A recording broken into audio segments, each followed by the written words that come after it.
So, Father, y'all, please help me. I don't know how to really get into this, but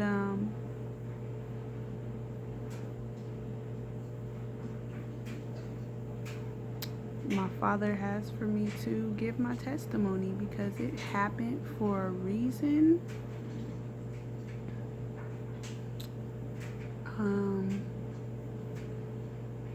It happened for a reason. And there's going to be some people that it helped to know, like, you can make it through if you, like, I used to think like it was never going to get better. I used to think it was never going to get better. And I have come to a place of forgiveness, and I thought like when you forgave people, like, I didn't really understand what forgiveness meant. Like I thought like when you forgave, everything was like all better. And like I learned, like, because I forgave, and like I really felt like I didn't have any more anger towards them in my heart at a certain point. Like finally, like, and then finally, like when I was like 17, but then I found like that I was still scarred from it. Like I wasn't able to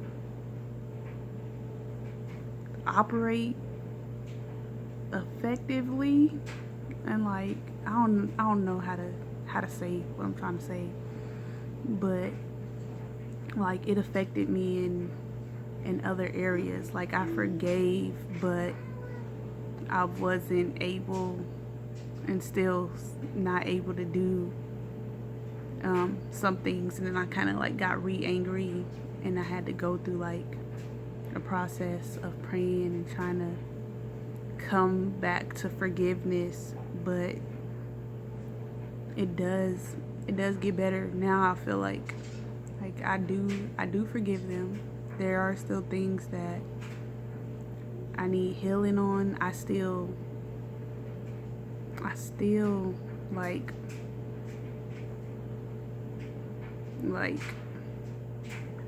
I don't know, it's not gonna get into that right now, but getting back into my testimony from where I left off, we had moved, and we were at this other property down the street, and there were a couple of trailers on the land. One other trailer had like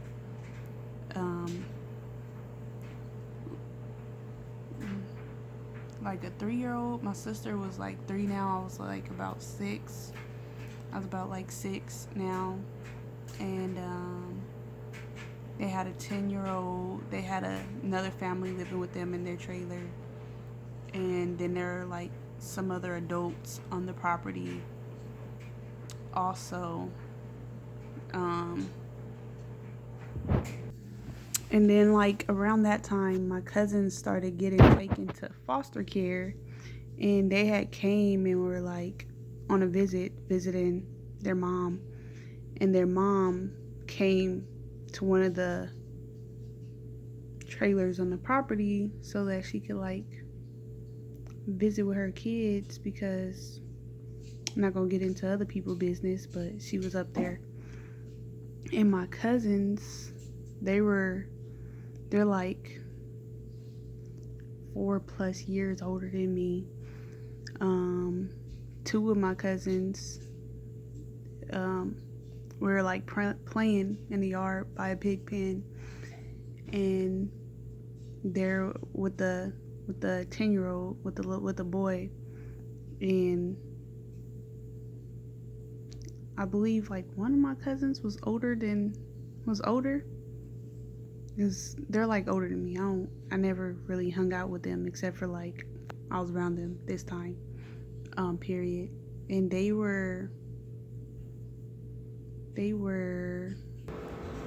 like start trying to make me and the little boy do stuff, And um, I'm not gonna get all the way in that, but like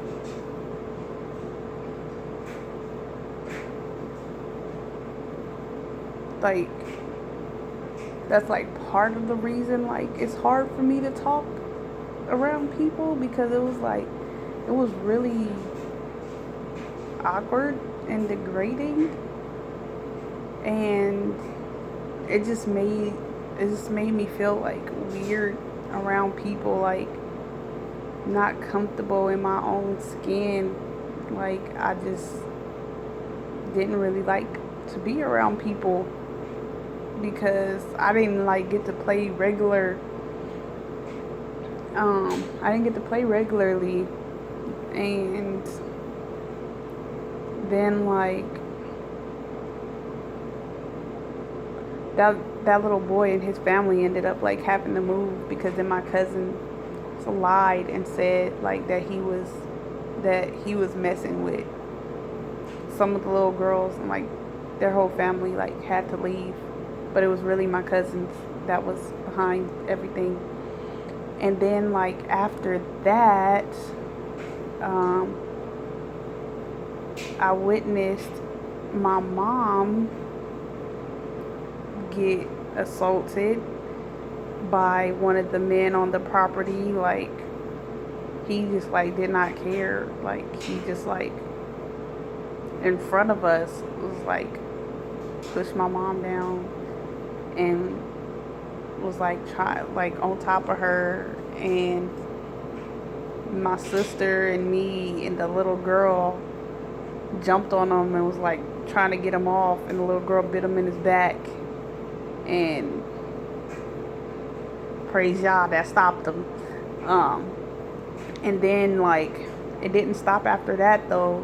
Like our door didn't lock, and like somebody else, because like this was a fat guy, and then like a skinny guy came in, and like the Holy Spirit was with me, because I was like I just couldn't sleep that night. Like I could not sleep, and so it was like take your sisters out the room, and I just like I got up and I took all of my sisters out of the bed, and I laid them all on the couch.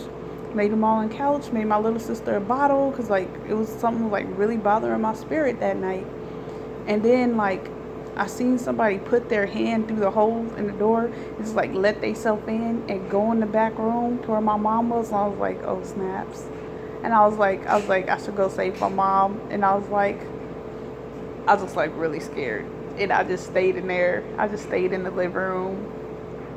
And then like the next day, like my mom, like she would not move. Like I think they drugged my mom, and like we kept leaving and going outside and playing. So my mom was like, she was in the room for like days. And then like I felt really stupid because the landlord asked where my mom was, and I was like, she's in the house. And like all the men went to go check on her, and I was like, I'm an idiot. And when I went in the house, then my mom was sitting in the living room still not moving. Like they obviously moved her there. And but then after that, like I kept trying to be like real optimistic, like everything's gonna get better, it's just gonna get better. And like I wasn't thinking the right way, because I didn't have nobody like guiding me, telling me like what I was supposed to be thinking. So I was like, yeah, this didn't happen. So I was like lying, because I just couldn't handle everything, that I didn't know what was going on. And I was like, yeah, I'm just exaggerating. Things aren't as bad as I'm making it. Like I need to quit exaggerating. I was like, so I kept crying, and my mom got kind of tired of me crying, because she couldn't figure out why I was crying. I didn't know how to tell her why I was crying. So I was like that I miss my dad, and I don't like know why I said that, because I didn't. And so my mom found my dad, and then he came and brought his girlfriend, and I had completely forgot about what had happened a few months ago, and I couldn't figure out why he kept being mean to me. And then, like, I had got real sick. I had gotten really sick, and like I was home from school for a while. I couldn't go to school because I was sick. And then I finally got better, and I got to go to school. And then I seen my friend, the one that I told about Jesus, and I was like, okay, things are starting to get better. And she invited me over to her house to play, and I was like, awesome, things are getting better. And after school, her dad gave me a ride home, and so I could ask if I could go play, right? I'm like, thank you, Father. You know, I've been needing this. Like, I've been needing this. And then we get home, and all of our stuff is in the front yard, and my mom and dad are arguing. And I was like, okay, so am I going to go play or not? And like, so I didn't get to go play. And somebody was telling me to go pack. Like, I'm trying to ask questions, trying to figure out what's going on, and they like, go pack. Like, go pack. And then I was confused. So I was trying to go pack, and then like all my stuff was missing. They gave all my stuff to like the neighbor, and I'm like I liked my stuff. And I was like, what am I supposed to pack? So I was looking for my bank. And I couldn't find it. I couldn't find like any of my stuff. And I finally found it like bust open in a tub. And I was like, okay, my dad did this. Because he is always stealing my money. And he always be like, I'm like,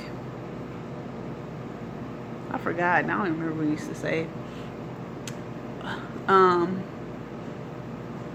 But yeah, it was like big. I found out like later that my dad kidnapped us, and he took us to Banning, and we were like in this motel.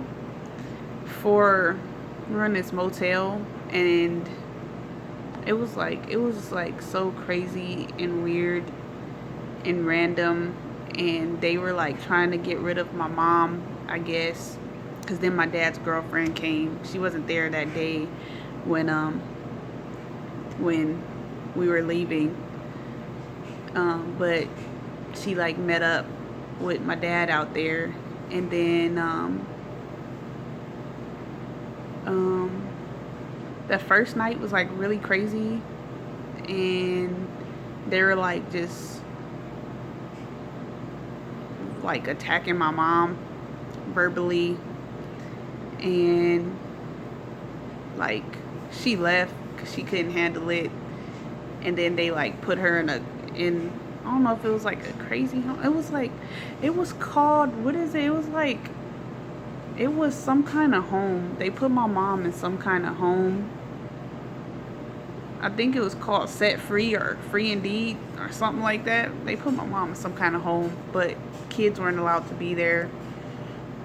And then like after that, my dad's girlfriend tried to sell me to a crackhead, and she started making me sleep outside when I was like 6. I wasn't allowed to eat, and I was just like, I was in the car stall sleeping. Well, I wasn't sleeping, crying, talking to God. Like, that's like, I was real deep talking to God. Like, I didn't understand what was going on. I was like, you know, if I've been disobedient, please, you know, please let my, oh my goodness, moth. I don't like bugs.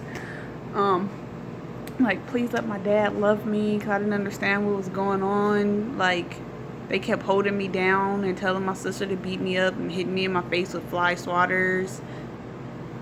And my dad kept telling me I was half dog, and like, just like a lot of crazy stuff going on. And so I was like crying, I was talking to God, and that was like the first time I prayed about like my kids. And I was like, when I grow up, please let me have a son first so he could protect his little sister, and let me have a daughter after that and let them serve you. And like that was the first time like I prayed that prayer.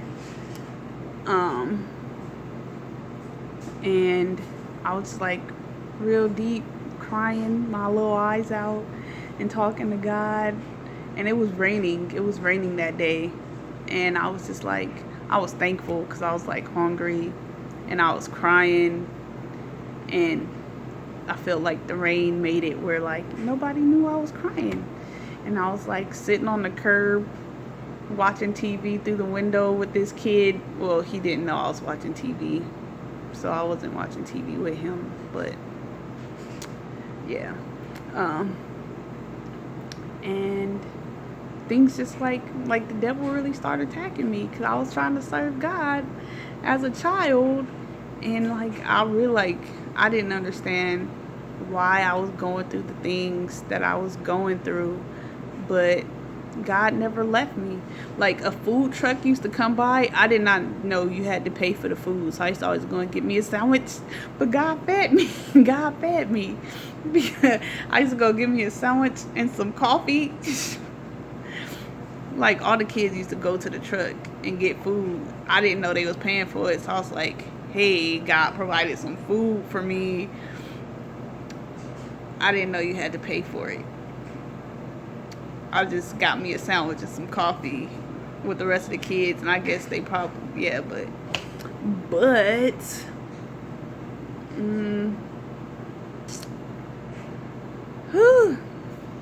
we were, I don't remember how long we stayed there, but it was crazy. My dad's girlfriend was a witch, and she was trying to kill me.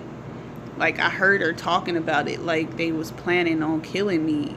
And oh my goodness, like a lot happened. Like my little sister got raped, and I was trying to save her. Like I was beating on the door while the witches was in the kitchen cooking up a concoction to kill me. You know, demons was in the house working. Their grandson was in the room raping my sister.